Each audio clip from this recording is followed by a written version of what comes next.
Bro, when they instantly. removed it? No, I did it myself. I'm in the bathroom, right? I'm like, it's because I never felt this pain type of pain before. I'm like, it's no fucking way this shit is like this bad. So I went in the bathroom and I lifted up the part that was swollen, and I saw the popcorn kernel, and I was like, yo, I put that shit out, and instantly the pain went away. Bro. That was some of the best relief I've ever had in my life. I was like, yo, that shit is crazy, son. That's crazy. The worst. But ever since then, like, you know, I vowed to, like, I'm not even supposed to be eating popcorn, but I vowed to, like, at least floss after I eat popcorn. But this shit is like fucking stuck in my tooth right now, so I'm not going to bed until I get the shit out. Until you get it out. Yeah, I'm not. You don't want to repeat it last time. Yeah, that's gonna lead to something crazy. I already know it. Yeah, yes sir. You went live already? I am currently live. I'm just making sure the audio is good. Say something. Check. Mic check. Let me know if y'all can hear me clear. Mic check. If you're watching, let us know if the levels are okay. If we sound all right. We're back with another podcast. Let me go ahead and I'm gonna pull up the topics. Yeah, let me go look at the topic. I didn't even know. I just wrote PS5 Pro because I figured that's what we're gonna be talking about for the most of the episode. Did anything else even happen this past week? The Death Stranding shit, that was a big deal. Yeah, we're gonna talk about that a little bit. Yeah. Bro, it's not. So PS5 Pro. So pretty much PS5 Pro day. PS5 Pro, yeah. It's a little topics, but nothing like earth shattering. Okay. Talk about how Dragon Age is performing. What else? Some director changes at Insomniac Games and at Coalition. Coalition for what? The dude that was directing Wolverine for PS5. Oh, yeah. That's right. They left to go work for Microsoft, right? Something like that. Yeah, on the Perfect Dark joint. Like okay. Which I'm assuming is Coalition, but I think it's another studio. Isn't it the Initiative? It's the Initiative that's working. Oh, yeah, the Initiative. I'm bugging. You're right. With Crystal Dynamics, remember? Correct. I think Crystal Dynamics is working on that too with them. I think they had like some sort of drama, remember? Yeah. I'll be mixing up Initiative and Coalition, but yeah, Coalition is the Gears studio. That's Gears. That's a Gears studio. Oh, yeah. Correct. I fucking got it out. This guy got his popcorn kernel. Yo, chat. My hair looking a little crazy. I got my hair out. And I took out the braids, had to wash. I'm about to get it braided again in the next couple of days. What is it, the braids? What is it, the braids? I love that bar, yo. But yeah, so I look a little crazy, so ignore me. You know what I mean? But I hope everybody's blessed. I want to go ahead and shout out a couple people in the chat real quick. You know what I mean? We got the usual suspects in here. You know, I'm seeing a couple. I see Leaky, Arcade, Jaren Stamps, Max, AKL Max. Shout out to you. DX Taker, Saint, RJ, what's up? Decoy, what's good? Blade X, Tim, what's good, Tim? Shout out to everyone who's tuning into the podcast, and if you say what up real quick at the top of the podcast, shout you out real quick. But I hope everybody's blessed. What's it called? PyCon Fusion. What's up? I hope everybody's blessed. Yeah, we're back with another episode this week. I think this is like the first time we haven't missed a week, J-Man, in a minute, right? Is this back to back? This is back to back. Yeah, it's been a long time since we did some shit back to back. And low key, I was almost about to miss this shit too because I ain't have, you know what I mean? I know. Low, it's like, yo, I know you have to. Yeah, I understand. Yeah, you just got home from work, unboxed the Pro. You know, you want to spend some time with it. You know what I mean? I almost canceled the podcast so we could play with the Pro a little bit longer, but we had to come through. Yo, we had to come through. Same old Art Fiend was good. King Dark is. So yeah, man, we're here with another podcast episode number 81, and we're gonna be mainly just talking about the PS5 Pro. But J-Man, what you been on? I guess prior to bringing the Pro home, what you been playing? I actually was finishing up Wolverine on PC because my PS5 was gone, like my OG shit. Got rid of it. Packed that up, got rid of it, had a nice little chunk of change, and you know, sent that on his way. So I was a PC gamer. You're playing that dusty PC, that dusty GPU you have, that old ass GPU you've been using. You finally put it to work. That thing was screaming. I was like, God damn, put the headphones on. Yo, homie's playing the game from like 2011 too, bro. Like that's crazy, bro. That PC old, bro. Yeah, it's old. So I think my GPU, my CPU is from like 2018, brother. Like that's crazy. That's crazy. It's like 2018 is crazy. Even a Zen 2 CPU. It's a Zen Plus. That shouldn't even Zen Jamie, 2. That's nasty, bro. Are you using the 20 series still? Yeah, still got the 27. That's oh my god, bro.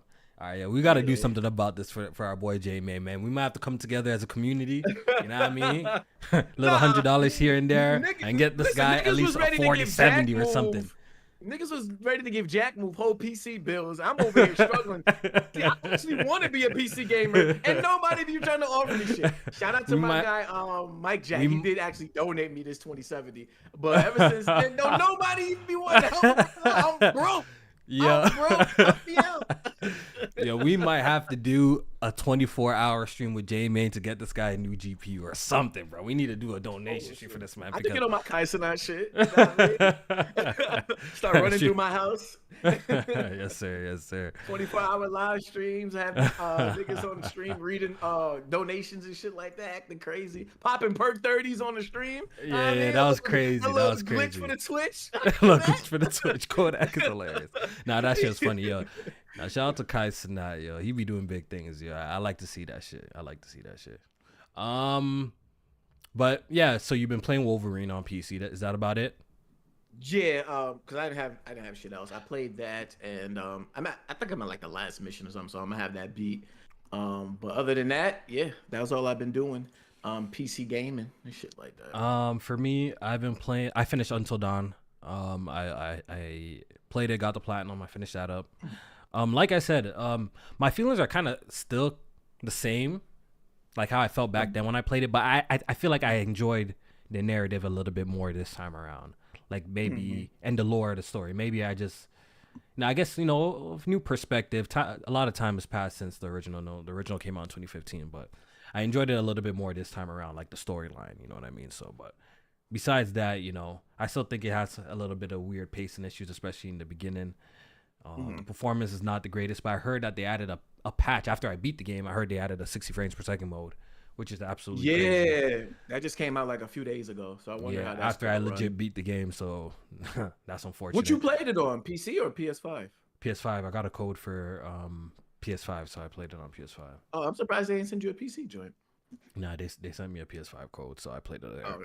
I mean, it's not like it's a game that needs 60 FPS. But it really doesn't. And I wonder actually how it runs with that 60 FPS mode on the base PS5, because looking at like some of the PC stuff, it looked like it was pretty demanding. And it's Unreal Engine 5 again, so you know how that runs on consoles. So yeah, exactly. Take a look at that. Exactly. I didn't really, since I already finished it and I like wrapped it up before the patch comes, I didn't even check out the performance mode, but I think that game might be PS5 Pro patch 2. I think I read that on the list, and I'm curious. Yeah. But once again, it's one of those type of games that like you don't really need. Look, I'm not somebody who's ever advocating for 30 frames per second, but it is an experience that you're mostly watching. You're just walking and interacting with items, so it is what it is. Right. So it really didn't bother me that much. So I beat that, and I'm actually playing through Horizon Zero Dawn again, slowly though. I'm playing through it slowly on PC. Oh, the remaster. PC. The remaster on PC. Okay. But now that I got this PS5 Pro, it's probably gonna get dropped, and I'll return to it another time. But thoughts on it? It's Horizon. The graphics look really, really good. That's my thoughts. That's what I mean about it. The graphics the game is really, gonna be really the good. same, but how do you feel about like the upgrades and shit like that? Yeah. No, they did their thing with the upgrade. They actually brought it up to standard. I would still say Forbidden West looks a little bit better just because of obviously it's a newer game, and they updated their art direction with like, and even just the environment, like the Aloy's in a different kind of environment, like a little bit more tropical. Where does that game take place in? Isn't it like California or some shit like that? Isn't the first one? No, the second one.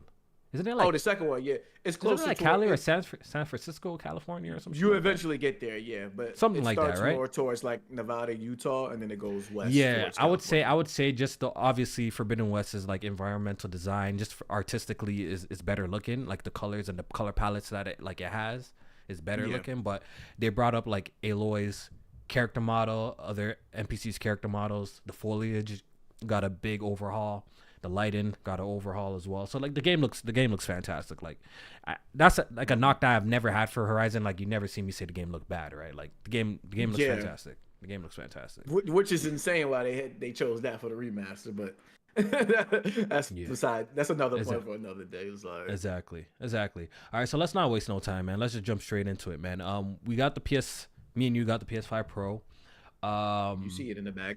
Yeah, I took the day off to pretty much record an unboxing, which is not up yet. It'll probably go up a little bit later as a YouTube short, and test it out.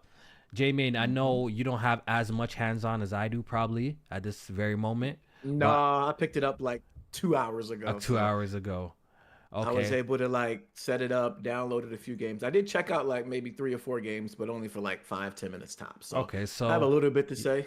You might as well go first with your overall like, console unboxing experience, like its design and stuff like that. Like what did you think when you seen it, when you took it out the box? So yeah, from the unboxing experience, pretty much exact same shit from the original PS5. You get the box, you open it up, got the 2 egg cartons in there. The 2 egg cartons in there with the system in the middle. Got your wires, your controller.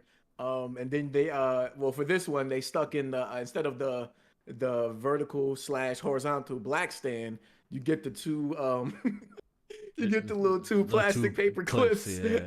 Clips.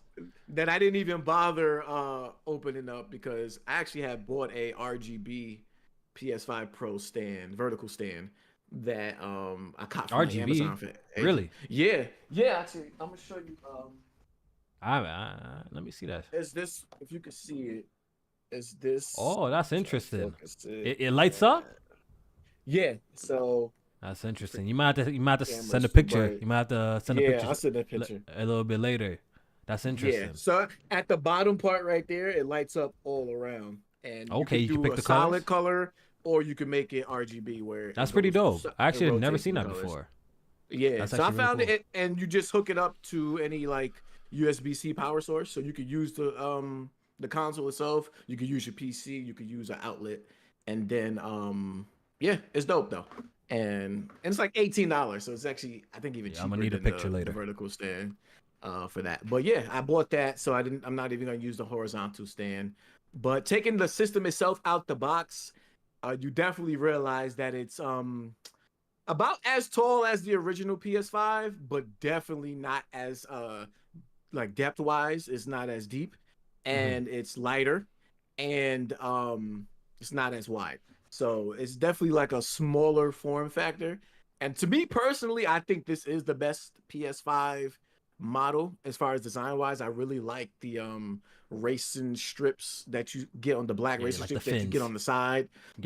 And then I have a disc drive for this, but I don't think I'm planning to even use it because I bought it just out of like, I guess out of fear that I wasn't going to be able to get one.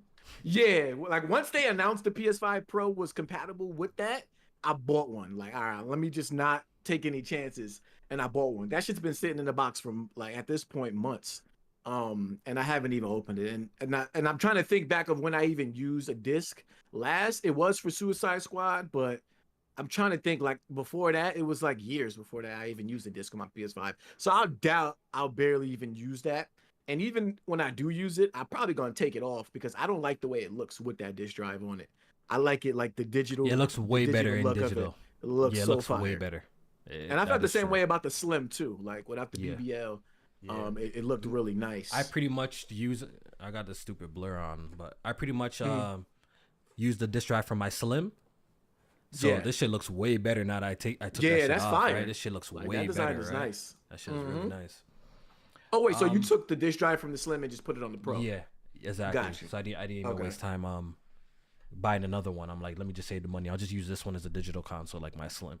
But yo, bro, for me, when the PS5 Pro got announced, I didn't buy a disc drive, but I bought a stand and I bought plates because it was kind of iffy that like the information about the plates were a little iffy. That some sites were saying it's compatible, some sites were saying it's not. You know what I mean? I couldn't get a definitive answer. So my dumbass went and bought some plates stupid early. Now it's past the warranty. So I got this. Listen, anyone in the chat who wants this, just hit me up, and all you had to do is send me whatever the cost for shipping, and I'll give it to you for free. So there you go. If you want, if anyone in the chat has a PS5 Slim, a smaller model, and you want the silver plates, the sterling silver plates, just pay for shipping, and I'll send it to you for free. Nice. So there's that. Oh, that's for the Slim, yeah. That's for the Slim, since it's not compatible with my Pro, and I can't even return it.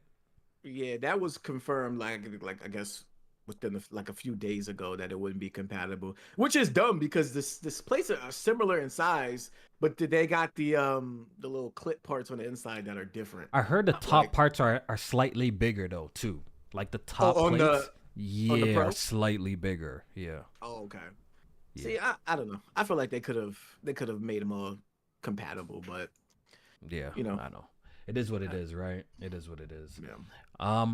So yeah, pretty much. When I took out the box, like Jamie says, I think this is the best looking PlayStation 5 model yet. I do wish it was possible to be a little bit smaller, like closer to the Slim, because it's definitely much closer to the original one, like Jamie said. But I'm not too mad at it though. I'm not too mad at it. It is what it is. The setup process is pretty much the same shit. It's not going to be different, it's essentially a PS4, so you shouldn't expect the setup process to be, I mean PS5 is regular. You shouldn't expect the setup process to be much different. Did you transfer everything from the old console I to didn't. the new? I felt like I kind of wanted to start a little bit fresh with the games that I'm installing, so I didn't even do any of that transfer shit. But when I did boot it up, the first thing I went to do is obviously turn off the HCP shit, whatever that lets you record footage. HCCP. Yeah, I went to turn off that. I turned on the PS4 boost thing. I think that was an option, and that's about it. Then I started installing some games. All right, so might as well start talking about some of the experiences that we had so far. So what was the first game that you popped in on that joint? The first game I actually tried out, because I had some games already downloaded on my SSD, the extra SSD that I had. So when I had popped that in, everything was already ready to go for some games. So I had that's pretty dope. I never knew it worked like that. That's pretty cool. Yeah, now that I'm thinking back on it, I probably should have just transferred everything over to that SSD and then just put it in the console and then pop that in with the new one. And so you bought an extra terabyte like external? Yeah, probably like a year or so ago. It was on sale. Okay, so you got like 3 terabytes on this joint then. Yeah, too much space now. That's nice. I'm the type of person that deletes shit, so now it's too much space. Like I don't even. That's nice. That's nice. It's kind of crazy, but I put the So with that SSD in, I had Last of Us Part 2 actually ready to go first. And that was one game I wanted to test. It wasn't really like something that I was like dying to test, but it was one game that I wanted to test because I always looked at the performance mode as just a tad bit blurry in comparison to the fidelity. So I wanted to see how good that PSSR worked going trying to compete with the fidelity mode image quality. And with that comparison, PSSR definitely looks better than the OG, at least performance mode, because that's another thing too. They kept the original modes. I like when they did that. I like that. Yeah, some games they get rid of the old modes completely, and I don't like that because, for me personally, when I was thinking about the Pro, I'm like, all right. Before they even started mentioning PSSR, I was like, all right, this system is going to be able to improve those previous modes and bring them up. Some games they have whole new modes now and added new features, so now it's almost like you in the same place because some some modes still gotta pick. They don't even reach their targets and shit like that. Yeah, exactly. But with this game, they kept the previous modes and I compared them. So the fidelity, I think it's a give or take, but it still kind of is the best in comparison to the PSSR mode. But the PSSR mode with the Pro mode looks very close, or if not sometimes on par with the fidelity mode. And they both look better than the performance mode. So I was happy to see that. One downside I did notice with that game is that PSSR, when it comes to like water and stuff like that, it was the stability wasn't good. So I started noticing like flickering in the water areas. And I'm like, okay. So I started switching back in between the modes. There's flickering in other modes, but it's not as bad. as it is with the PSSR. So that's one thing I am noticing across the board with some, I can't say across the board, here or there with PSSR, is the stability of it is not the best right now. Like it's a hit or miss. Some games you're gonna see, like, especially if that's what's gonna happen if with upscaling though. You know, even with right.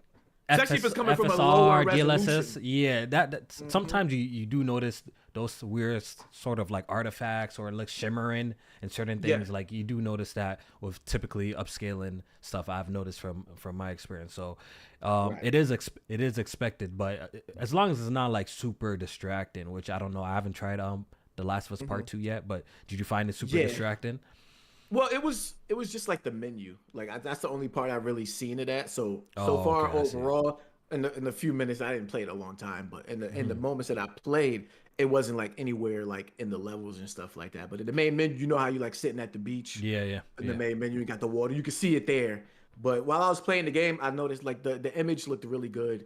PSSR was definitely doing its thing. So that was definitely like the first game I tried, and I thought the results were pretty good. Okay. Were you wowed? That's my next question. Oh, no. Okay. It wasn't like, oh my God, this shit is like, okay. I can't believe this. Like, no. I guess we're gonna go back and forth a little bit then. All right, let tag me in. All right, so the first game I played on the PS5 Pro was Spider-Man 2. Right, Spider-Man 2 was the first game that I played. It was the first game that I finished downloading first while I was installing Final Fantasy VII Remake. And right away, I just took it in. My save didn't upload to the cloud, and I think this was on my OG. And I think this was my OG PS5, which I had. Look, this would have been my third PS5, right? But I'm like, yo, I don't need 3 PS5s, so let me just get rid of my launch day model. I'm gonna keep my Slim and my Pro, but I'm gonna get rid of my launch day model. So I think I beat Spider-Man 2 on my launch model. So I didn't upload it to the cloud, right? So I'm thinking I had it already uploaded to the cloud. I'm booting up the game. I'm syncing it. New game. No continue, just straight new game. I'm like, oh my God, bro. Oh my God. So you had to experience the school day fit miles. Bro, I had to do that whole school section. But then again, I thought to myself, like, maybe this is not really a bad thing because I really don't plan to like replay this game, at least on consoles again. And the opening sequence is pretty like crazy. You know what I mean? Like the opening sequence of that game shows a lot of detail, especially when you're fighting Sandman and shit like that. A lot going on, right? So I booted up. You already know I bought this console because I want better performance mode. I don't care about any mode that this console offers that is 30 frames per second. I do not care. Just like on the base PS4. I bought this because I wanted better resolution and image clarity at a 60 frames per second target. That's why I bought this. So I didn't even touch the Fidelity Pro. Actually, I did touch it. That's a lie. I touched it, but I just wanted to see. But I spent most of my time on Performance Pro. And I played that whole opening section of Spider-Man 2. And right away, I'm not even going to lie to y'all. I didn't really tell much of a difference, to be honest. I'm just being straight up. Because you have to take into consideration that Spider-Man 2 on the regular PS5 already looks, at least in my personal opinion, I think the game already looks fantastic. And that game in fidelity mode, there's an extra crispness, and I do think the PS5 Pro has an extra crispness in the performance mode. And I did notice that when I was like running up the walls, the ray tracing is definitely better. You know what I mean? Right. The ray tracing reflections definitely is better, but the difference wasn't like striking to me. Like we're talking about details that I would have to like stop and really pay attention to, at least in my experience with Spider-Man 2. That's why I was hoping that if you had time to install it so you could tell me what you think about it. But maybe next podcast we'll revisit. It literally just finished up soon as we started. So. Yeah, exactly. So that was my experience with Spider-Man 2. That it did run fantastic, but the base PS5 ran to get fantastic in performance mode, in my opinion, and the image quality was sharper, but it wasn't no like night and day kind of difference to me. So my reaction while playing Spider-Man 2 was like okay, like it looks a little cleaner, like the image looks cleaner, like that's about it. What I would have to say about the Spider-Man, because like even though I didn't play the game yet, I did watch a lot of like the reviews and some of the like the embargoed impressions of people that had the system early. And what I would notice about even I would say like all the Insomniac games, because Insomniac games, at least for PS5, they don't struggle with image quality. Like They all look good. They all look good. Yeah, you'll be hard already. pressed to hear somebody say like Insomniac games like they don't look good. Like that's not something that they struggle with. So what I noticed with that is like you'll have like the better ray tracing and stuff like that. Like they even have something with better shadows on buildings that you'll see in the distance. Like nobody's gonna fucking notice that. When they first like popping on the game, like you swinging through the city, you're not gonna notice something like that. Yeah. So I think the big thing with the Pro is that PSSR and the image quality, like bringing up image quality. And if the game is already look good with the image quality wise, it's not gonna. You're not really gonna see a big difference. And that's kind of my impressions, and it's gonna be, you see, from the games I've tried, you're gonna see that that's a trend. If a game already looked fantastic before, right, on the base PS5, like you're saying with the Insomniac games, I haven't tried the Horizon games yet, but I might even pop in Forbidden West just to see. But Forbidden West, I downloaded that too. Forbidden West, from what I remember, how that game looked on PS5, that game looked incredible. So I'm curious to see how much more incredible can that game like really look. You know, I'm definitely curious to see. The funny thing about Forbidden West, because I played that on PC too, and I know how that game looks on PC. It looks great. But it really looked really good on the console too. You know what I'm saying? So I'm really curious. Like they're not even using PSSR on Forbidden West. That's the crazy thing. They don't need it. The GPU, the extra GPU is just enough, right? Just a boost, right? No, they're using their own in-house technique. So yeah. They pretty much developed their own type of improved image quality for that game. They're not even using PSSR, and that's interesting. And it's funny because Digital Foundry and a couple other sites said that game was actually the best image quality they've ever seen in a console game. So a game that's have to boot not that up even just to see. using, yeah, like they said it's like on PC levels of like native 4K. But Digital Foundry, you know, like those guys are like, they zoom in like 500 times. Like they have the like, you know what I mean? Like I want to talk from the perspective of like someone who just really be just playing the game, not someone like an analyst, kind of like. Taking the just like, look, let's 500% zoom in this corner and look at the shrubs. Like I'm talking about, like, yo, you're sitting back and you're kicking back, you're playing the game. Like that's the perspective I'm talking about. Like, are you gonna notice something like essentially it's something really tangible here? You know what I mean? And all I can say, at least for Spider-Man, it wasn't that I didn't really get those crazy vibes. I did put it on that Fidelity Pro mode, and it did look a lot sharper and stuff. But once again, we're talking about games that are like on PC where it's a mix between like high and ultra settings to all ultra settings. Like, you know what I mean? Like sometimes you don't really, you can't really pick up the things unless it's on a side by side type of situation. You know what I mean? Yeah. So even after playing it myself, real quick, I went to go watch a comparison video on YouTube because I actually want to know what's different. Then I'm seeing okay, the pixel. Some places have a little bit more MPC density and some in the far off distances. And the ray tracing. Yeah, and draw distances are a little bit more clearer. But once again, these are comparisons that somebody has to zoom in. They're literally all zooming in to spot the difference. And I'm just saying, from a practical perspective, a lot of people might be like, yo, like, you know what I mean? Like, I can't really notice like the big difference here. So that's just my opinion with Spider-Man 2. That was my experience with that. But I'll let you tackle the next game. So I actually had a question about okay, go ahead. The Spider-Man 2. The damn. No, I think I forgot my question. Damn. That fast. Talk too much. No, it's cool. It'll come back to me eventually. But I was gonna say too, to piggyback off Spider-Man, I did try out. That was my question. Did Spider-Man 2 have a high frame rate or like 120 hertz mode at all? I think it does. I think it does. I do have a TV with VRR. Right. I think it does play it higher as well. Like I think you can uncap and you can. It doesn't play out of lock 120 or anything like that, but it does play higher than 60. It does play it higher than 60. Okay. Yeah. I was wondering if you did play that mode, did you notice feel like the frame rate was higher than the average? So let me tell you something about, as for someone who will be gaming on PC too. The thing at 60 frames per second, right? When you're playing the game hovering around at 70 frames per second or 75. Yeah.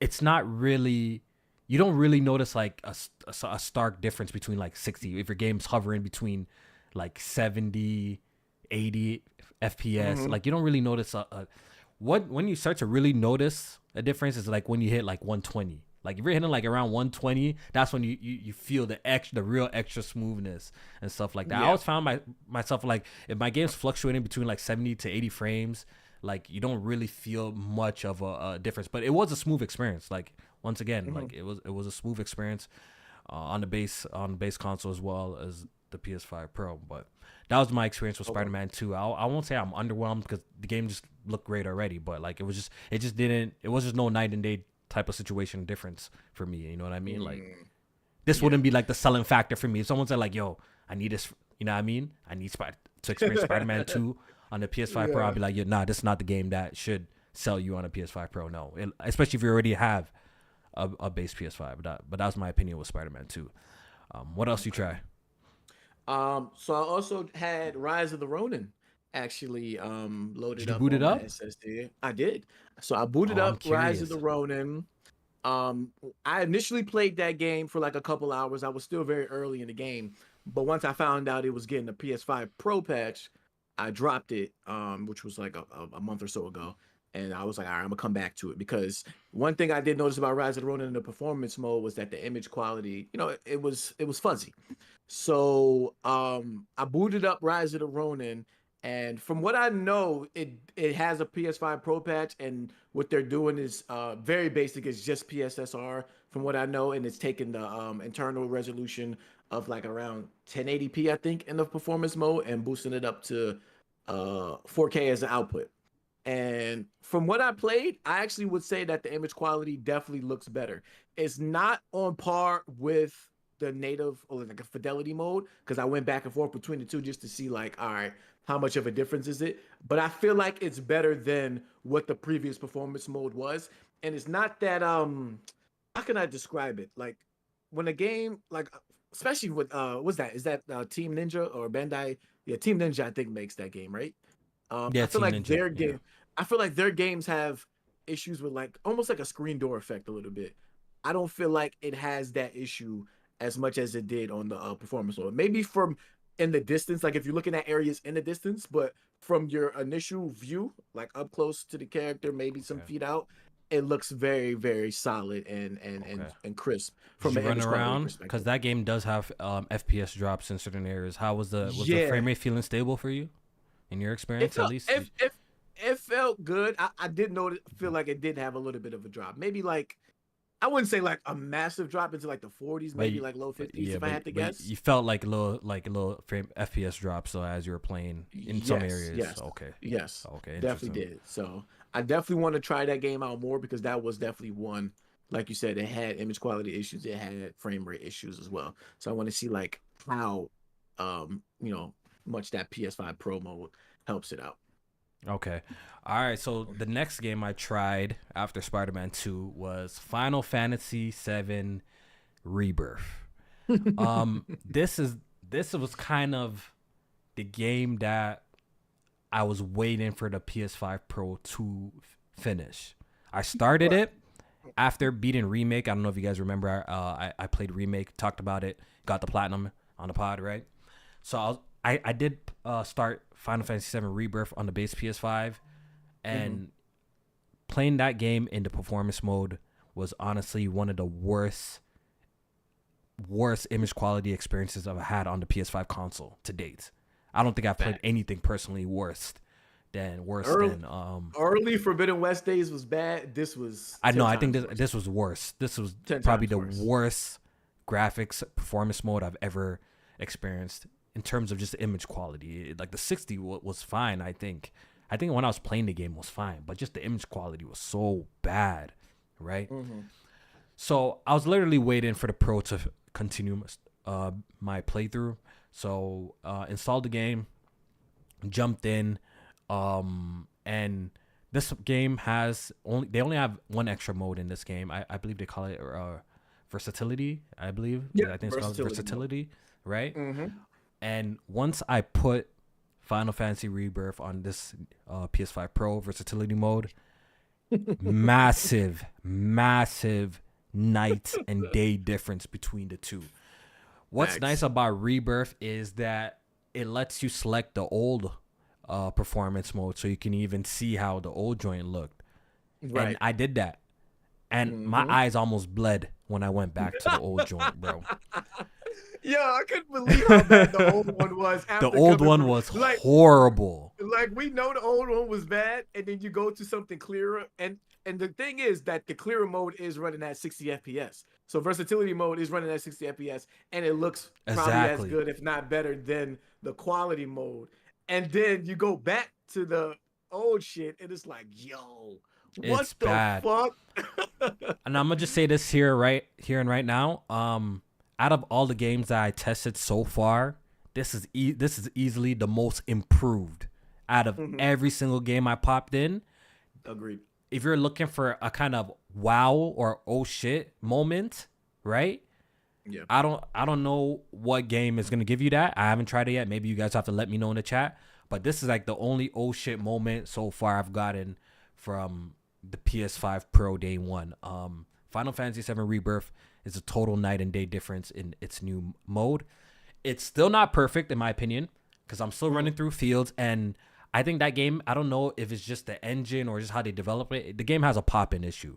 I feel like the pop-ins happen way too in front of you, and it's a little too distracting. Like, if pop-ins happen in the far off distance, it's cool, but you'd be walking by a shrub and the shrub literally just pops in at your feet, which it kind of takes away from the experience a little bit.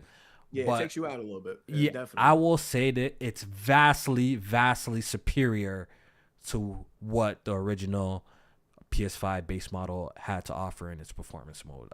Final Fantasy Rebirth is great. So I got back to my playthrough, and that's the game that I'm going to be locking in on the Pro for the next coming days until I beat that. And I am going to try and go for that Rebirth Platinum. I heard it's long and taxing, but you know what I mean, the holidays coming around. So I'm going to have plenty of time to try and do it. So I'm going to work on that Platinum for the foreseeable future. But Rebirth, A+. It's not perfect. The image quality is definitely better. J-Man, you're saying that you think the versatility mode looks better than the fidelity mode. I don't know. I'm not too sure, but I have to go back and forth with that one. I have to go double check. I feel like the 30 FPS mode might low key still be a little sharper. Like, the image quality might be a little bit better on that one, but the new mode, the PS5 Pro mode, has definitely brought it much closer at 60, which that's what I want. I do think it's comparable. From the little bit of testing that I did, but like you said, like the fidelity mode and the was it versatility mode? Versatility mode. Shit gonna fuck me up every time I have to say that shit. Yeah. It's just weird. I think they're close. I do think they're close. I do want to do some more testing. I want to go around like I said, because I do think PSSR has issues with certain things like water, maybe even like with ray tracing and stuff like that too. I want to go around some more different environments and stuff like that, see how it holds up. But in the air, because I was in what area am I in? I don't even know if you got here. I'm in the grassland. I'm still in the grasslands. Okay, you're in the grasslands. Okay. People might not forget the name of it, but I'm in like the beach area. So there is like a beach I can go to and check out what the water at least looks like and stuff like that. But one thing I will say though about this Final Fantasy Rebirth mode is I think Square Enix's engines, or at least their optimization, is just, I think they're just dog shit, man. Like it's not like a first party game, right? Like the first party games, like it's only they know what to do with their systems, you know? Like because I feel like they did the bare minimum with this, yet they're having the biggest reaction because their shit originally was so bad. Like you're like, nobody's image quality was ever that bad that we was even complaining about, and they just slapped PSSR on it. They literally did nothing else. Like, we still complaining about popping, which was an issue on the original game. We still complaining about the lighting and shit like that, which was an issue in the original game. It's like, you know, they just do the bare minimum, or they don't optimize 100%. Like, we didn't get no update for Final Fantasy 16, and we know that shit needs help. That game needs help too. So I don't know. I think they like, I don't want to give them any credit for this. I do give all the credit to PSSR When it Okay, comes so to did they raise the base resolution? Like I didn't watch any real technical analysis of I it, don't like the think pixel so. counters. Like, did they Mhm. raise the resolution and add PSSR on top? Is it like one of those type of situations? Because maybe it was running on like a dynamic resolution before, right? Like, did they increase the resolution higher since the PS5 Pro got a bigger, like a stronger GPU? So they made, Right. and then they implemented PSSR to make it like the best. I don't know. I'm not too sure, but all I know, all I can say, this one looks like a night and day difference from what it was before. That's what I can report to y'all. That shit's actually true. That shit's the best looking shit so far. It is. I'm Yeah. trying to see because there's a channel that I was watching a few days ago. He was doing some analysis tests, and actually, what was cool about his analysis test is he actually has a resolution monitor on his thing, so you could actually see when the game is an actual dynamic resolution, and it'll show like when it's fluctuating between different resolutions. I'm Oh, trying to okay. see if he tested out Final Fantasy VII Rebirth. That way, I could get a better look at if they Yeah. had increased the resolution or not. I don't. Oh, he didn't even. Okay. Okay. He didn't even test it. So Yeah. I'll see it. It is what it is. It is what it is. But yeah, Rebirth is the one, guys. If you were kind of holding out to play the game, I think the Pro, until the game like releases on PC or anything, if you're PC gamers, like the Pro is definitely the way to experience that game, especially if you want to play that 60. I can't even play a game like that at 30. Like I even tried. I broke my code to try it a little bit at the time on the PS5, just a regular, just to see. But just the way that game is so action oriented, and it's pretty fast paced in comparison to the Final Fantasy remake, 7 remake. Right? It is. It's actually much faster. So It's it didn't feel good engaged. at 30 FPS. Yeah, it didn't feel good at all. Let me read these two super chat real quick. This is from JetLife504. He says, "Make America great again."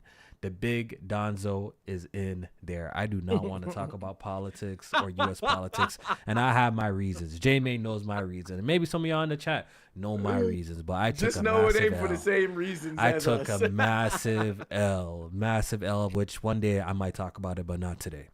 Papa John's says, question. So when future games have performance issues on the Pro, are people waiting for the PS6 like they did for the Pro, or just dealing it? If it's exclusive and This is the I best we wanna got play at it this at point. that moment, then this is the best we have. This is the best we got. Yeah, if it's a I'm not even like for multiplats. I'm planning to build the PC for that. Like this is mainly my Pro is mainly for the games that are going to be on PS5 that I don't want to wait to play, or at least I'm not trying to wait like at least a year or something like that to check out. That's why the first 3 games I tried out were one. I wanted to try out Stellar Blade. I want to try out Rise of the Rōnin. I want to try out Final Fantasy Rebirth because those aren't on PC yet. So I want to see how those are running. Actually, did you try out Stellar Blade? Yes, I did. Yes, Okay. I did. So outside of Rebirth, what else did you try? That was pretty That much was that. it for That me. was it. I loaded Okay. up Rift Apart, Oh another yeah. Insomniac game. What'd you I think? didn't Did you notice? anything. Did you notice? Yeah, I didn't notice anything different with Rift Apart. The Insomniac games, I tell you, those are gonna be the ones that you're gonna be that's what I'm struggling saying. So I notice want the the people to difference. know. So we might as well being transparent. Look, if you're bringing your PS5 Pro home or you're planning to bring it home, don't expect to have a reaction from every game you pop in. It's just not the reality. You know what I'm saying? It's really not the reality. Even for some of the games that are Pro enhanced. You know what I mean? And before I actually continue, I was having a discussion in the Discord about this, and I think from going from the PS4 to the PS4 Pro was low key more of a bigger jump from going from the PS5 to the PS5 Pro. What do you think about that take? I think I disagree with that. Why do you say that? Only because Think about it. Really think about it though. No, I think about the resolutions that we were getting I'm gonna tell on you the base right now. PS4, and look what we got on the PS. I felt like it was more of a difference, especially we're entering kind of the 4K space with the PS4 Pro versus we're getting 1800p checkerboard resolution. They were doing that type of stuff. Where on the base PS4, we were literally getting games anywhere between 720p to 1080p. That was the range, right? So I kind of felt like it was way more tangible. You understand? Like it was more noticeable, at least in some of the few experiences that I've noticed. From example, Stellar Blade. You said, yeah, you're saying Stellar Blade, right? So I played Stellar Blade all the way through on performance mode, right? I popped in on the PS5 Pro. I played it on the Pro mode. The Pro mode low-key better than the Pro Max mode.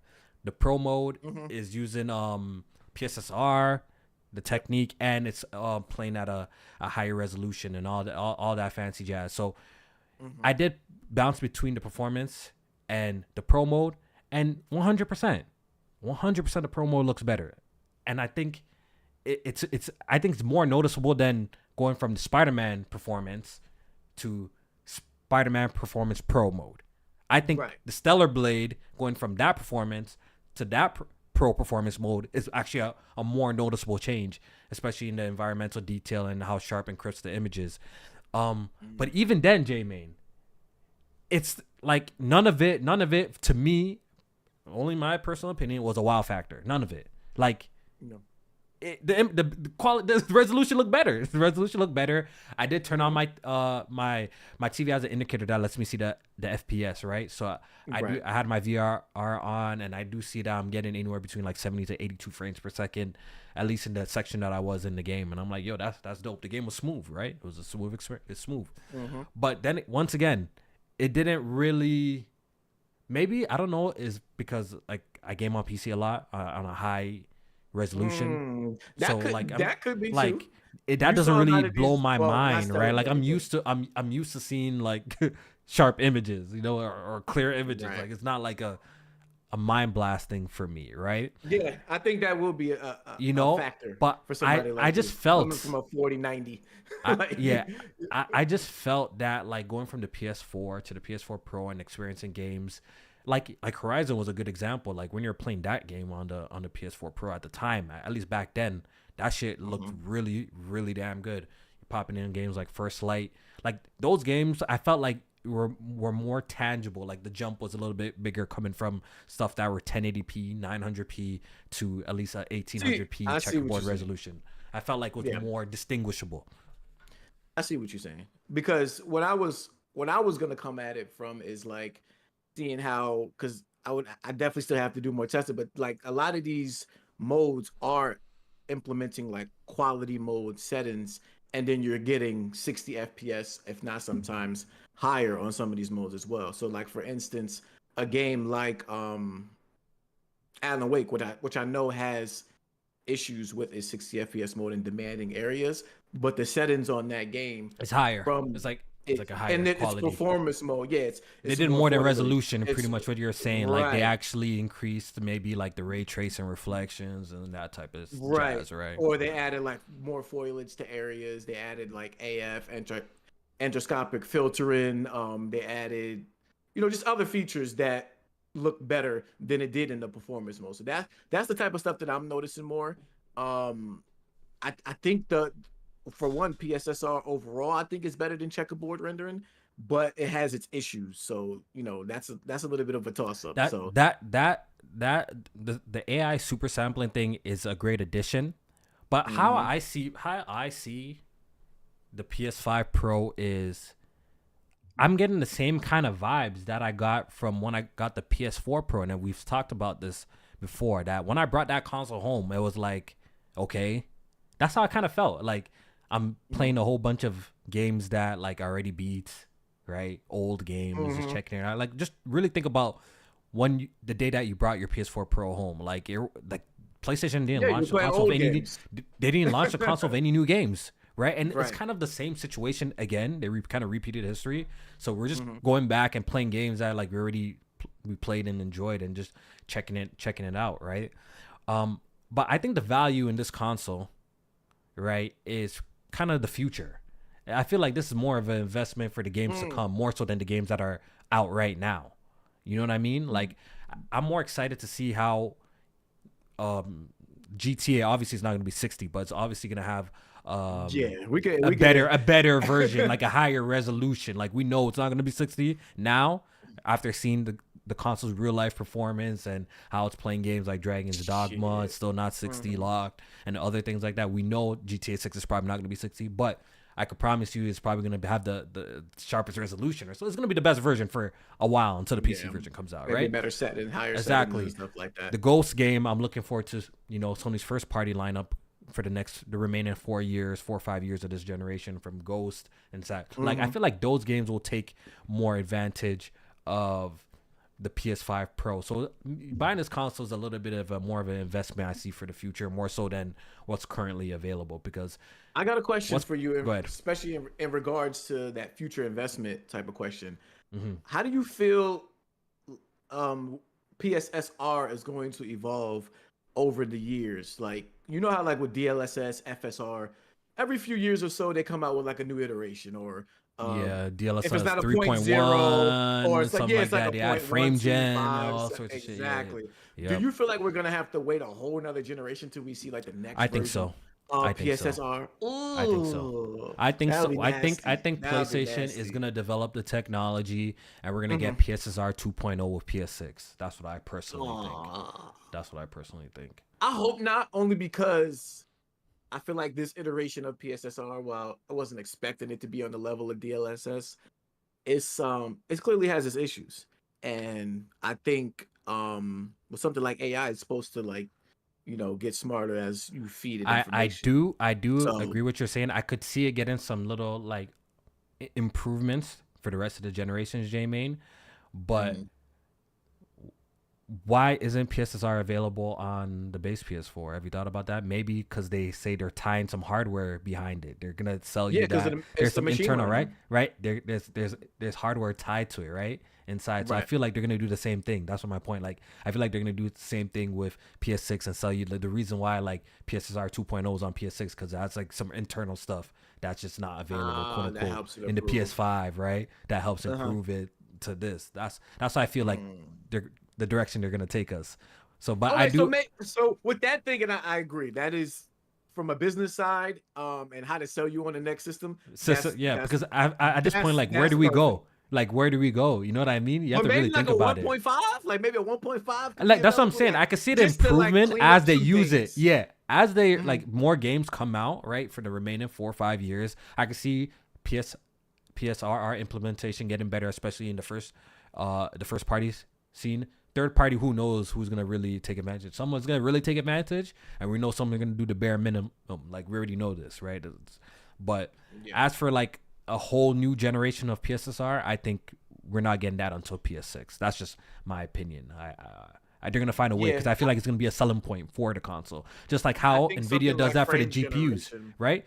Like certain class of GPUs doesn't have the frame generation capabilities, right? I think you had to buy like a 30 series or something to get like, or maybe even a 40 series to get frame generation. I think it was 40 series. I think it might have been 40, right? So like NVIDIA is like a big culprit of doing stuff like that. Like you have to buy the new GPU to get the new features type of situation. So I don't see no different. But hold on, because PSSR is running on AMD. Now AMD is a little bit more liberal when it comes to what cards can use FSR at least. So if that is the case, we might not have to wait until next generation to implement some new features. I know Nvidia does it that way. PSSR I think PlayStation style leans a little bit more as an Apple style towards a little bit of a thing. So I think they're definitely gonna save that the big upgrade of PSSR for the new console. And we're gonna one day watch trailers of it, and they're gonna be talking about PSSR 2.0. I partly agree with you on that because I think the next iteration of PSSR, if it's like a frame generation type of thing, we'll have to wait to the PS6. But little improvements to what here and there, I can see that. I can see that. Like getting better, get better at implementing it too. Like whatever the tech is, I'm pretty sure the people are gonna get better at it. But like I was saying, like I feel like the PS5 Pro right now, like we're buying it day one and popping it in. I don't think you should really expect any sort of like brain blasting experiences. I'm seeing some people on the timeline having some crazy reactions, and I'm like, I'm not seeing that just yet.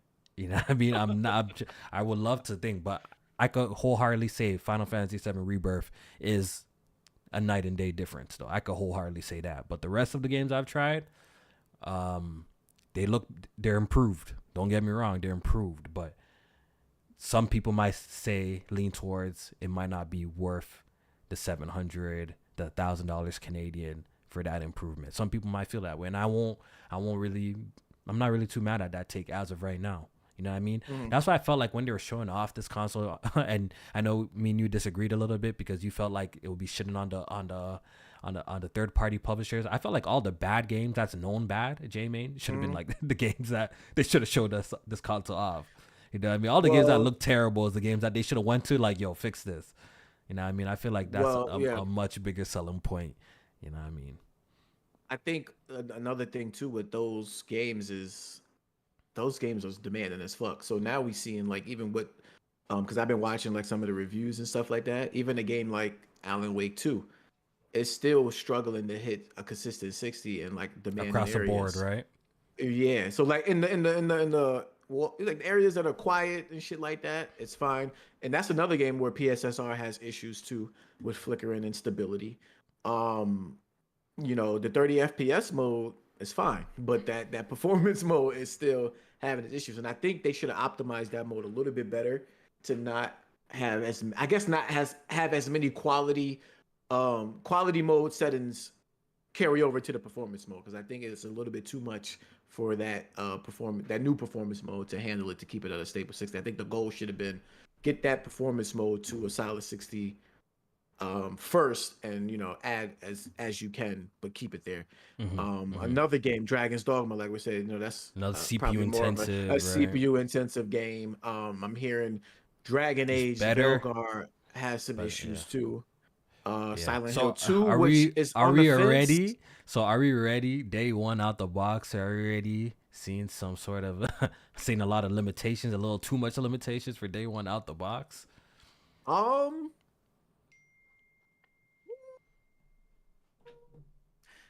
Limitations. I think the ones that I expected was the CPU ones. The the Alan Wake 2, I thought that would have been much better. So yeah, I would say yeah, definitely seeing some unexpected limitations in some areas. Some areas it was to be expected. Okay, that's a fair. I did pop in Gran Turismo 7. And there was no pro patch for that game, which had me scratching my head. I was driving by cars mad close looking for the ray tracing reflections in the races, because I remember watching the trailer and they're like, yo, GT7, you can now see the ray tracing reflection in the races. I'm like, oh shit, I would love to jump back into this game. All right, yeah, so jump back into it, did a couple of races.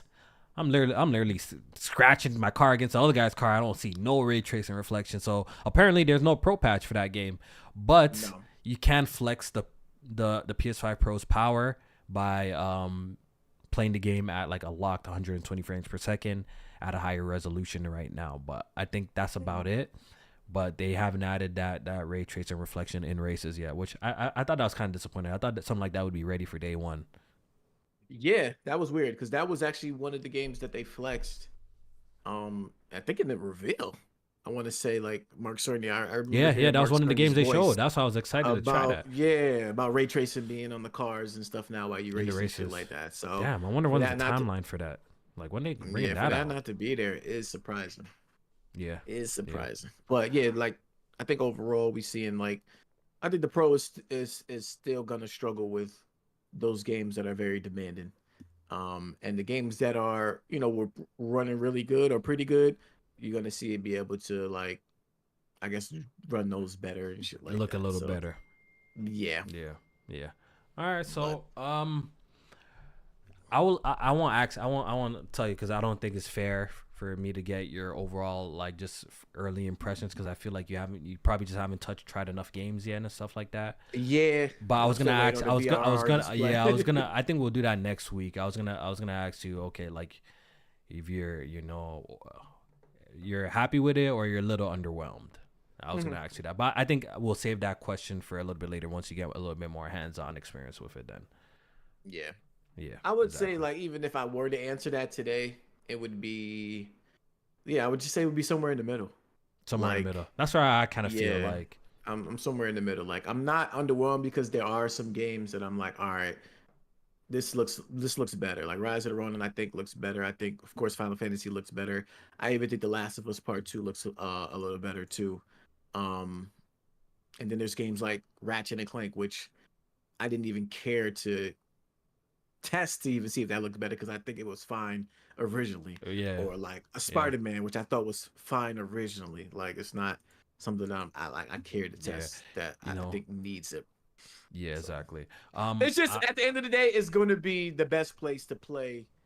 Just your PS5 games, regardless. Like, regardless, even if it's even if it's just a little better. Even if it's a little better, I would have got it. That's what the PS4 Pro was. That's what this is. If I had the money, that's what my PC would be. Like that's just who I am as a gamer now. Yeah, like, just a little. Ever bit since better. being introduced to PC, like if it's a little bit better, I probably and I can afford it. I'm probably gonna get it. Like that's how I am. Yeah. I see Jay Paulin in the chat. He said Jedi Survivor looks really good as well. I actually have a physical copy of that game, and I might pop that in the console to see how it looks. But the thing is, I actually have no experience with like how it looked before. I've experienced on the PC side PS5? of things. Yeah.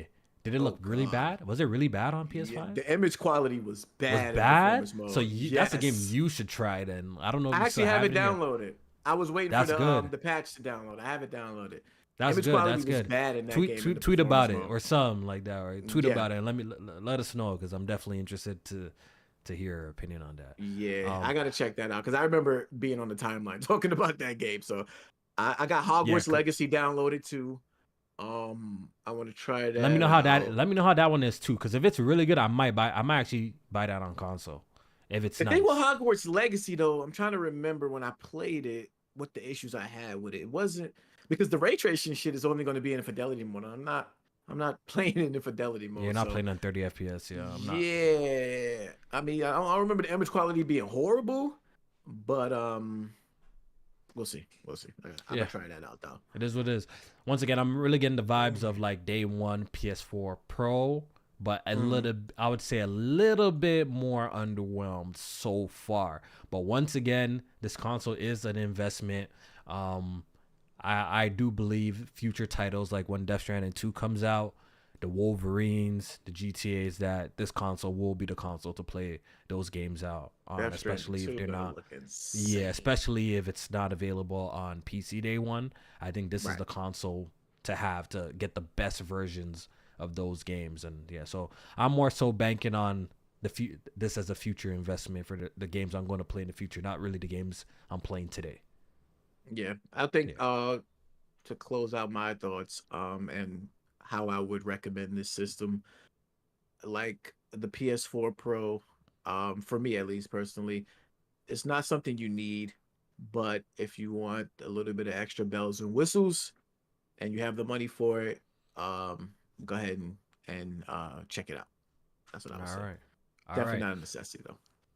All right, moving on. Let's talk about something else, man. Death Stranding, that was a random drop. Death Stranding, director's Speaking of Death Stranding. yeah.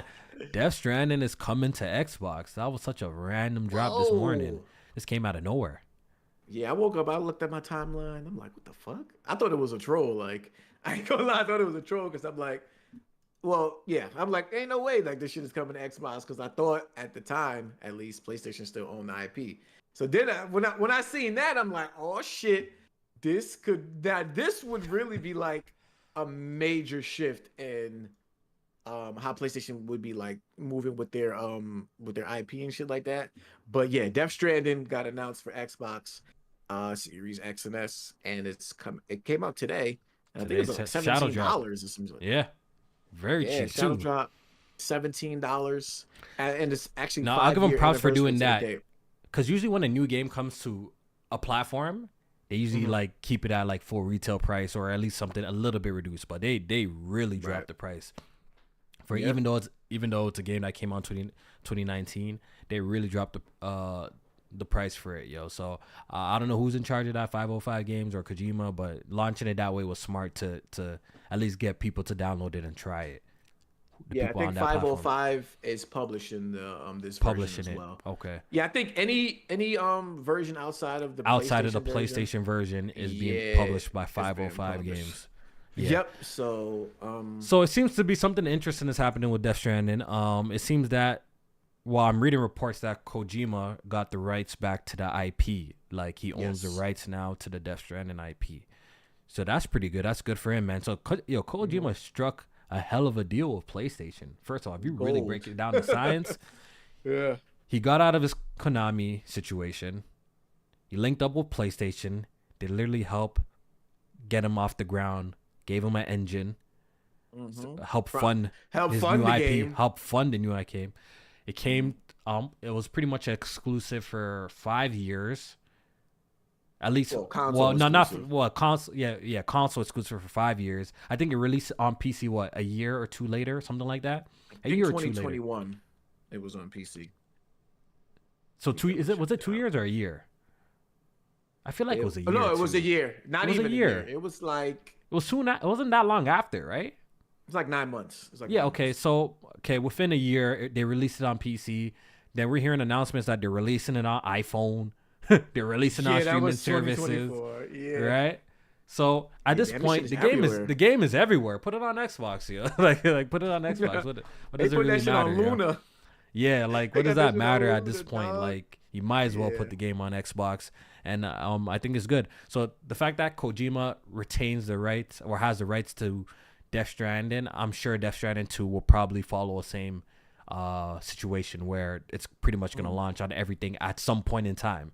I think obviously PlayStation will have the day one exclusive, quote unquote, exclusive for it, but it's probably going to follow a similar release pattern where it's going to come out next to PC, then maybe it's going to come out to other random platforms like the cell phone, iPhone, Mac. Yeah.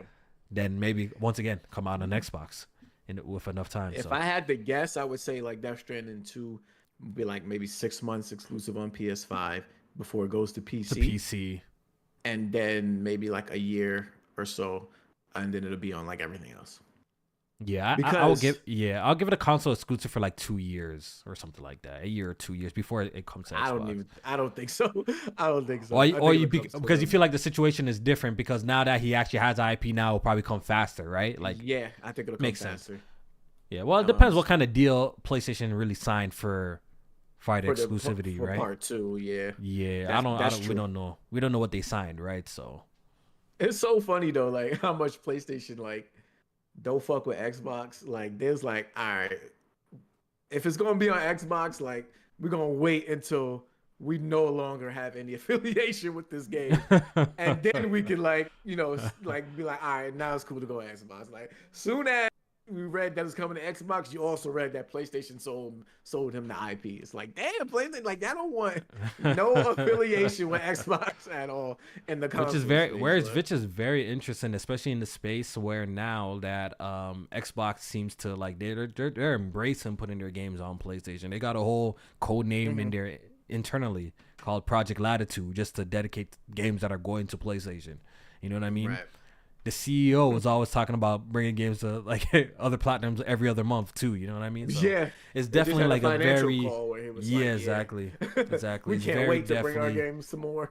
Different approaches, and I'm fine with that. Like once again, I don't think anyone can find a shred of evidence of me ever like getting butthurt over a game coming to a different platform. I never really cared. You know what I mean? Like if it works for their model, go ahead, yo. That shit don't bother me, yo.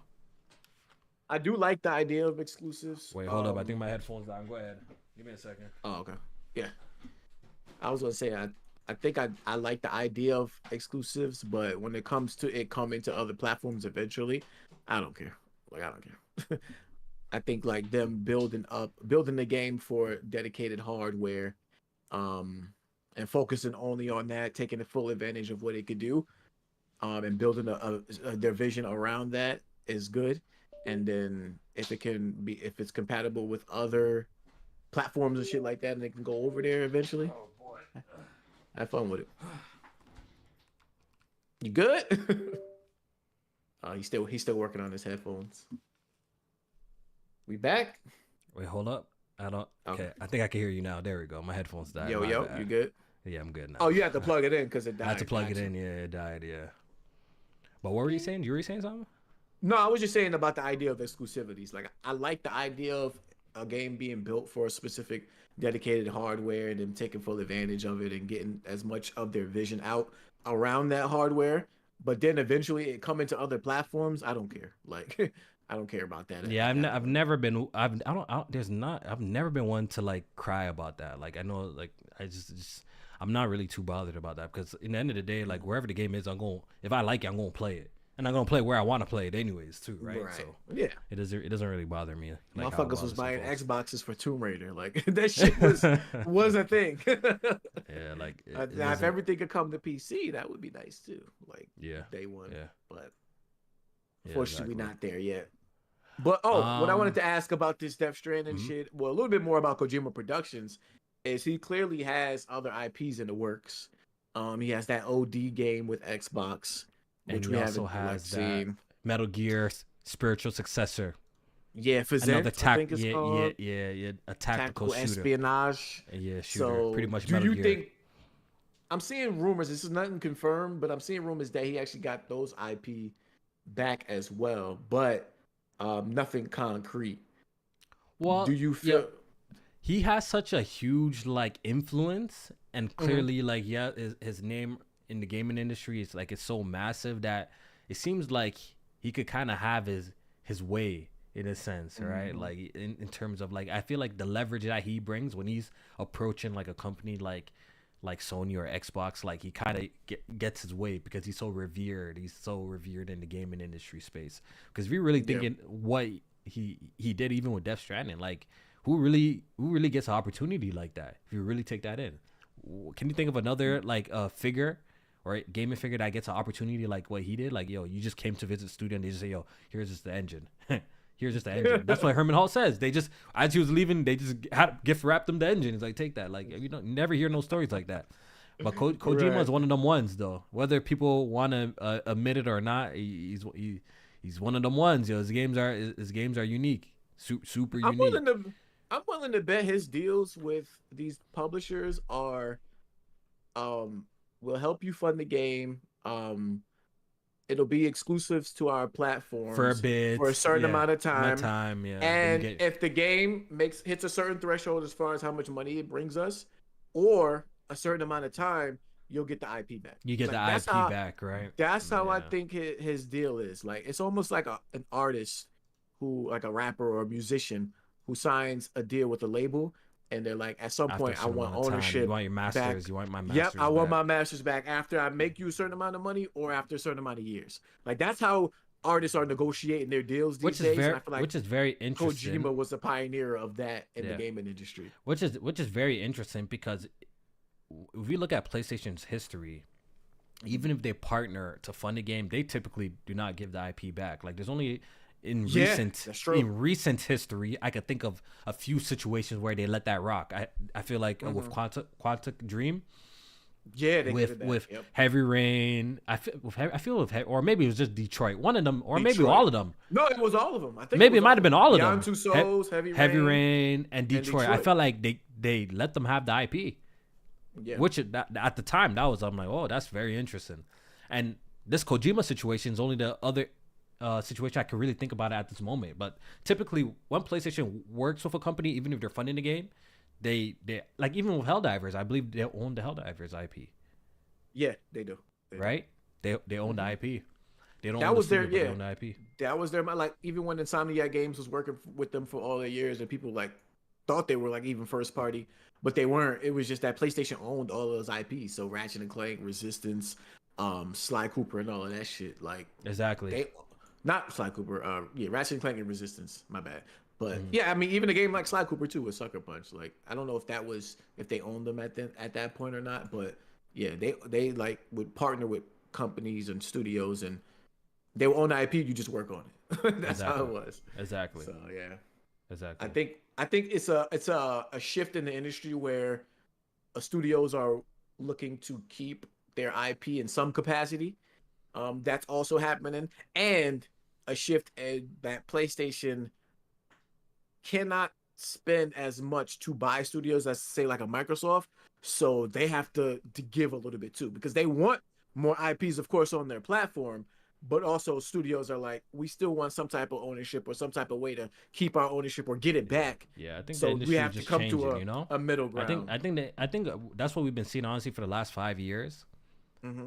Right, like last decade too. Like a lot of changes that happen in the gaming industry. A lot of changes that some would consider extremely like sacrilegious, like a few years ago or a generation ago. You know what I mean? Like some of these trends that are happening. Like we're thinking about the PS3 360 generation, or even before that. Like people, if someone told you like, you know, Xbox gonna be releasing like first party titles on they will call you crazy. You know what I mean? Like a lot of things that are happening is very, very different, and this might be just one of the cases where like you're saying, like these publishers or developers, they're gonna want ownership of these IPs. So maybe, you know, they're coming to the negotiating table a little bit different. Yep. Than in the past, right? That's true. Yeah. That is true. Okay. What else is it? What else happened this week?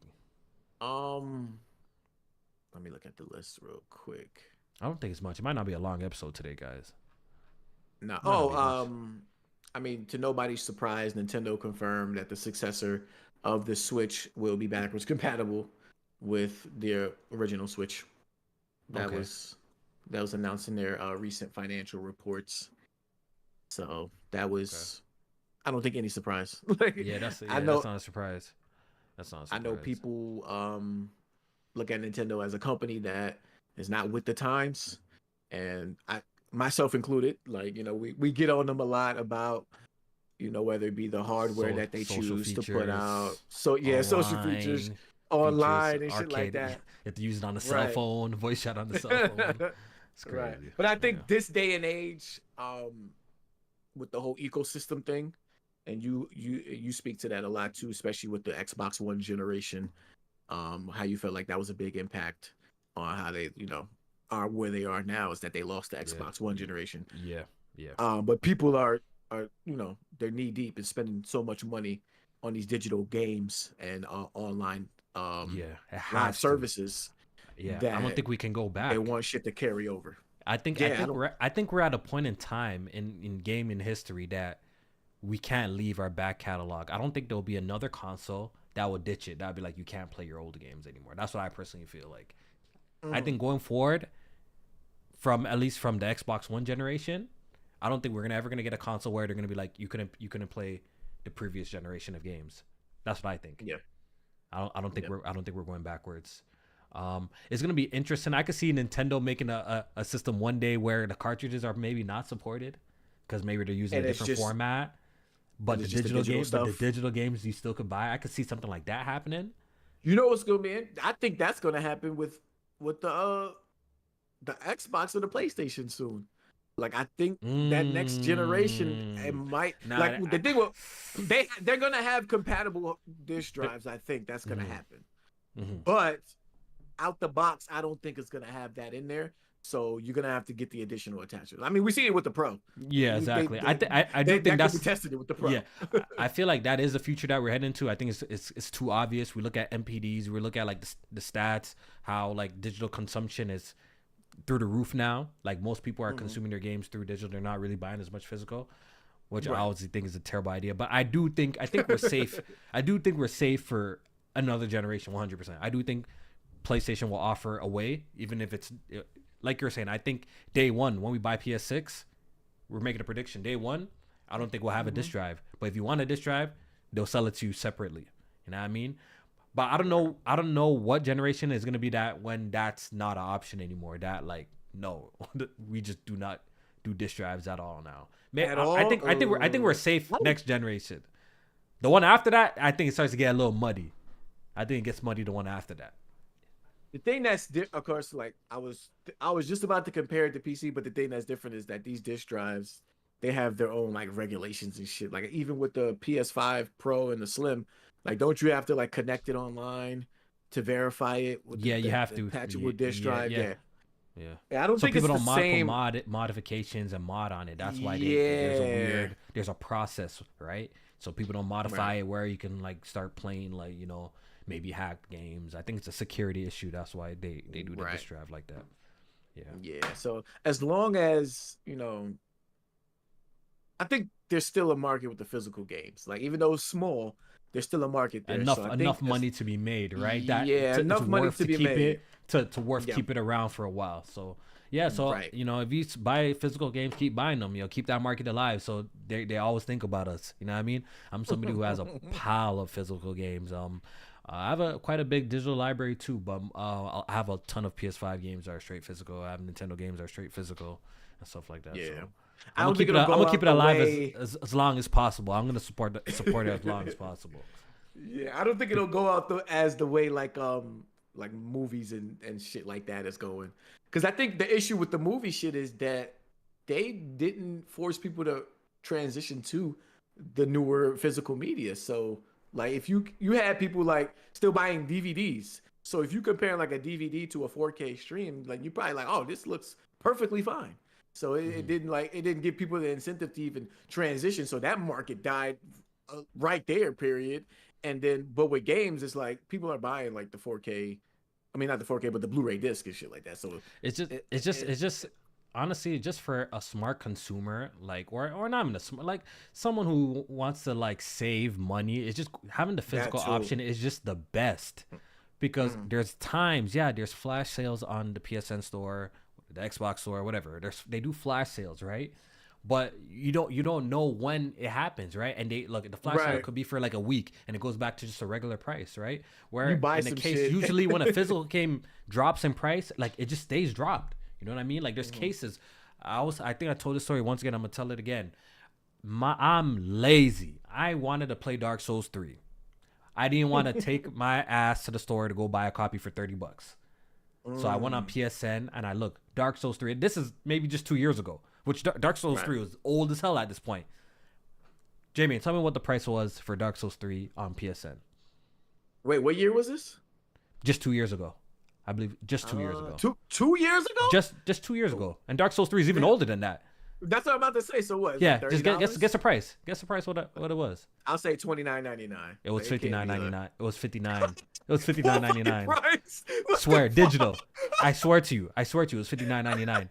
And at that moment, that was one of the moments where I'm like, yo, this digital future is people are talking it up now, but it's not a good thing. It's not a good thing, bro. It's not a good thing, bro. It's not a good thing, bro. It's not a good thing. No, we need to keep that shit. We need to keep that shit alive for as long as possible, at least for the people who want to at least get a good deal. Because as soon as that physical's out the window, we're at mercy of whatever they set the price. Games could be 5 years old, 6 years old, 7 years old, and it's not on flash sale. Pay the $79.99 for the game. You know what I mean? Like, or the $69, whatever it costs in the States, right? We have to obey by the rules. Or some shit. Like if you bought something and then it's on the flash sale a week later, they're not gonna discount it. Yeah, they're not gonna discount it. Exactly. Exactly. Like, you should have a luck. Exactly. So we should understand it is a really high privilege, J-Main, to be able to go on an eBay, to be able to go on whatever, find a used game, buy it off a friend, Facebook Marketplace, and get a game get a game cheaper. Like that's like a thing that we should value. You know what I mean? But I don't know. It seems like the trend is people want like convenience, which is very understandable. Like they want convenience. They want to sit down and just download their new game and play. They don't want to get up, pop in the disc. They don't want to swap. They just want the game preloaded, pre-ordered and preloaded. Hey, and I'm gonna tell you right now, if I wasn't involved in game sharing or if that wasn't a thing, I'd be physical all the way. But not gonna game sharing is a definitely thing that helps. At least you could you coordinate with your game, like your game share partner, right? And you could split the price of a game, right? Like that helps. Game for game, shit like that. Like that's what I've been doing. And unless you get a bum, unless you get a bum and you doing all the buying, and they just doing all the playing. Kofi got a bum as a partner. Low key. I don't even have a game share partner. That's hilarious. But man, it's definitely going to be interesting time in the future to see how the shit pans out. But yeah, I don't even know what original topic we were talking about. Oh, that was the backwards compatibility. Compatibility with the Switch. Okay. All right. Is there anything else? That's really major. It's little. I mean, Dragon Age. It did pretty well with the Steam debut, top of the charts. It broke a record for BioWare's record for concurrent players on the platform. They needed it. So, even though I didn't support, it's not because of any weird reasons why I'm not playing the game. I'm just not interested in the game. Trust me, it's not no like weird. Like anti-woke or woke, it's none of that. I'm just not interested. From the gameplay that I've seen in that game, it just doesn't something that tickles my fancy. Like it doesn't do anything for me. I like the way the gameplay looked. I'm not so sure, but the story seems like it has a lot of connections to previous games, so it's not something that I was like, oh, okay, I like fully understand everything that was going on by watching the trailers, but I do want to check it out. So maybe if it's on like a sale or they drop a demo or something or a Yeah, trial, maybe if it's on the I'll check sale, I it out might check then. it out too.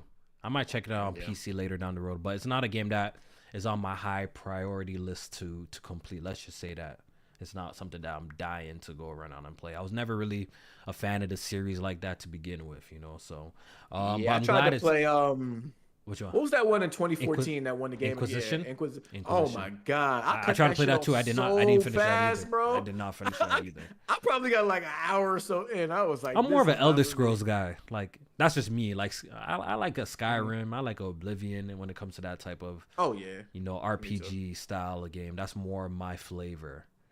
yeah. If it's not like even though I'm very selective with my JRPGs too. I wouldn't even call myself a JRPG guy. I'm very selective when it comes to JRPGs. It got to be a certain. You fucking with Metaphor? I haven't played it yet.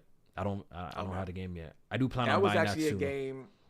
So going back to the PS5 Pro a little bit, that was a game that actually benefited from I heard just the the frame raw rate's better. performance. Yeah, it's actually a solid 60 now on the PS5 Pro, Yeah. even though it should have been a solid 60 on the regular PS5. Yeah. Atlas, that was just some dog shit optimization on that game, period. But if you have been playing that game and do have a Pro, just know that without a PS5 Pro patch, that game does run at a lock 60. I started that game and I was actually playing the fucking PS4 version because it was a lock 60. So now I'm gonna just start over and play the PS5 version now. I'm gonna try it out. It's on the docket, but I'm gonna finish Rebirth first. I think that's the game that I'm gonna really lock in and finish. Yeah, that's the game I'm gonna finish. But if that's pretty much all the major topics, then I guess today we got it easy. We don't got a long podcast today. We could go ahead and go play some video games, before get too late. Yes, sir. I'm about to hop back on the PS5 Pro. Play some Final Fantasy. I am enjoying it so far. Now that I can actually see clearly, it's not a blurry mess. I'm actually quite enjoying Wipe the fucking Vaseline off the screen, man. Honestly, that's the biggest night and day difference I've tried so far. That's the one. Like, if you're looking for the game that's the one right now on the Pro, that's like a true night and day difference. It really is Rebirth. Rebirth is the one. Yeah, I'm gonna check out that Star Wars too. Report back on that next week because that was one of the other games that, like I said earlier, was like the image quality was bad. Yeah. I'm sure as this generation closes out, the console is gonna really show its value, with the newer games that release. You know what I mean? I think it's really gonna show its value then. So I am looking forward to all the releases that I'm gonna play on it though. I am looking forward to that, like all the new PlayStation games. The future shit. The future shit. Yeah, I'm really looking forward to that. All right. Well, with that being said, real quick, I guess this kind of carries into a topic a little bit, but the PlayStation's the Wolverine director, he left Insomniac and is now working over at the Initiative on Perfect Dark reboot, and now the Ratchet and Clank leads are actually at the helm of the Wolverine game that's supposedly coming out in the next few years. How do you feel about the news? I guess I would say, and do you feel like it's going to impact when the game comes out and the tone of the game at all? I think they already kind of confirmed that this game was gonna be mature tone, but not mature. Like it's not. I don't think it's gonna be a game that's 18 plus or whatever the M rated. Oh yeah, they're not AO. Right? Yeah, I don't think this game's is confirmed to be that already. I'm just curious because even though obviously the unfortunate leaks that happened at Insomniac, so we got to see a little bit of a glimpse how far they've progressed. So with the director leaving, I'm just curious is this a sign that like a major thing is like resetting or a major direction shift is happening with that game, or is the game like already on track and he can go and do something else that he wants to do, or you know what I mean? Like, yeah, it could be one of those two situations, right? I'm assuming, right? Whether that like his job is done, like that happened. I think that's mad common where like people leave when the job is pretty like, oh, the story's already written, like, and you hear about like a writer leaving or something like that, but the work is pretty much already done. So I read that the according to some reports, that the change in leadership for Wolverine is actually a result of creative decisions around the game. Creative So differences. This is like a Neil yeah, Druckmann, that's Amy Hennig Amy Hennig. situation. That's exactly what came to my mind when I thought about that. I'm like, and you know what's crazy about it too is that Amy's original vision for Uncharted eventually came out, and we got to read about it. This game, Wolverine, a lot of the story actually leaked, a part of the Insomniac leaks. I didn't read none of it, but it would be interesting to compare what the final game would be versus what we have to read a reference from the leaks of the game. I just hope, because hearing that the the Ratchet and Clank dudes is at the helm, I just hope that doesn't affect the tone of the game. Like, Ratchet is nowhere near as serious of a game as that's a different IP. So I really doubt they will approach it the same, right? Like they know. I just don't know what their history is on a game like this. Like those guys, they've been tied to like the Ratchet and Clank IP or whatever. The guy that was the director before, I think he had some attachments to some more, serious games. Serious games. That. So yeah.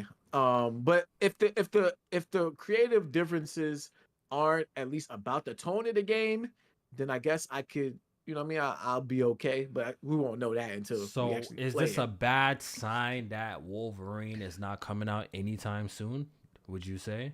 Would you take this as a signal that the game is definitely not on schedule for like next year or something like that? Oh, I don't think the game is coming out next year. Do we see a trailer next year for Wolverine? I think we see a trailer next year, yeah, but I don't think it's coming out next year. Given the leaks and in this news, I think even though they said it wasn't going to impact it, you don't have this major of a leak and then tell me you have creative differences and the game is coming out a year after. So you think 2026 then? I'm assuming. Yeah, I think 2026. I think that's 2026. Fair. I think that's fair. Then they revealed that game way too early then. Oh, way too early. I said that shit when they revealed it. I'm like, there's no way you're working on a Spider-Man 2 and a Wolverine at the same time, and those are going to be coming out like next to each other. Like that's impossible. In fucking possible. But you know what? Insomniac, out of all the PlayStation studios, Insomniac is kind of like the consistent one to drop like every other year or something like that. Low key. They've done low key. And then they're supposed to be doing the Venom game. So it's like, what the fuck? Like, yeah. So, okay. So Spider-Man 2 came out last year, right? Yes, 23. So they're on schedule to release something. If we're going by history, they're scheduled to release something next year. And that's what people think would be the Venom game. The stopgap middle game, Miles Morales type of situation, right? Yeah. Interesting. I guess we're gonna see what happens. Yeah, for sure.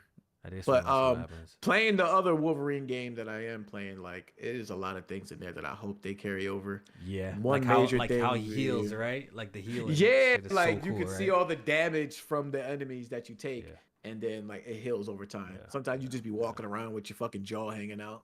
Like that shit is fire. No, that's really cool. But that's the problem with them making the game not M-rated. Like that game was M-rated, J-Main, the one that you're playing, Wolverine Origins. I feel like that might be that game's mistake, to be honest. Because how can you really make a Wolverine game and if it's not gonna be M-rated, like for real? Oh, you don't think it's gonna be M-rated? I think wasn't that kind of like the rumor that like they just saying they just said mature tone. No one confirmed that game was gonna be M-rated. They said mature tone, and that could mean just it's dark. It's dark outside a little bit. You know what I mean? It's gritty. It's a little gritty and dark outside. Like you could even say like, wait, is Uncharted rated M? Uncharted 4? Damn, there's so much killing in that game. I'll be surprised if it's actually not. But it's not really brutal though. So it might not be. It might. No, it's rated T. So you can even say Uncharted 4 has a mature tone, but it's rated T. Exactly. Exactly. So, oh my god, if that shit is rated I think that's a little bit. I think that's it's a little bit of a mistake. Down. I think it's a little bit of a mistake if it's. I don't know who they gotta discuss. I'm pretty sure Marvel is a big player in this situation where they gotta communicate with Marvel. But they really gotta push. But then again, Marvel, didn't they just drop Deadpool? Which that game is like, and that's associated with Marvel Studios. That's a rated R. That's a rated R movie. Nah, man, Wolverine got to be mature. If that's the dispute, J-Man, then I agree with that dispute. Yeah, the people who gotta win is the people who gotta make that game M-rated. I feel like with a Wolverine game, it got to be brutal. It got to be dismemberment. It got to be all of that. Yes. Like, can you imagine a Wolverine game with no dismemberment? That'd be kind of lame, to be honest. Or just like robot dismemberment. Like, come on, get that shit Yeah, out of here. yeah. Like, we watched mad Hugh Jackman films of him going crazy. Like, we ain't trying to see no light work cookie cutter Wolverine game. Like, preferably it would be mature. It would be M-rated, preferably, right? And the way that camera's gonna be set up, which is probably gonna be like closer than the Origins game, maybe like a God of War style camera a little bit. Yeah, the opportunity for brutal, visceral, like immersive moments is through the roof. And if you don't have that rated M to lean on, then it's just not gonna flow right. It's just not gonna be good. Yeah. So I guess we'll know more by the time the next time they show this game, because we haven't seen shit since 21, I think is when they revealed it. Yeah. So it's time. It's been a while. All right then. Let's go ahead and get out of here, J-Main, man. Let's wrap this up, man. Good discussions. We're going to get back to, playing around the PS5 Pro, and next week we'll probably have some more details to discuss about after trying a couple of more games. But we gave you guys our early impressions. J-Main's was even way earlier than mine. Super early. Literally just hooked it up an hour before I came on the pod. So he's definitely gonna come back on the pod after trying a couple more games and playing around with it to give us his full early impressions of it. So we'll talk about that next week. I'll have like a video or at least a live stream or video on my channel talking about it more too. So yeah, look forward to more pro content. And make sure you pop in that Jedi or whatever that game, and Jedi Survivor. Or post some screenshots. You said you installed something else too, right? What do you have installed on there right now? Harry Potter. I got post. Post. Make sure you you update the timeline just now, because I'm actually interested in hearing that. Yeah. Because I got you. I'm gonna take your word for it. If you say it looks great, then I might pick it up. That's why. Okay. All right. Yeah. Pick it up. I actually got Horizon Zero Dawn Remastered. I didn't buy it, but my game share partner had it. I have it. I have it too. I should install it. People are saying it looks good. So, but the thing is, the reason why I didn't bother because the reason why I didn't bother because I have both of those games on PC, and I can't imagine it looking better. I can't imagine it looking better than on PC, right? So I'm like, you're good. I didn't even bother installing. I kind of focused on the games that are not available on PC. You know what I mean? So, yeah. Right. All right, yo. I hope you guys have a great night, and we will see you guys next week. We'll probably try and get another guest in here next week, and we're going to chop it up. Hopefully there's some good topics to discuss, and we'll see you then. Y'all be safe. Peace.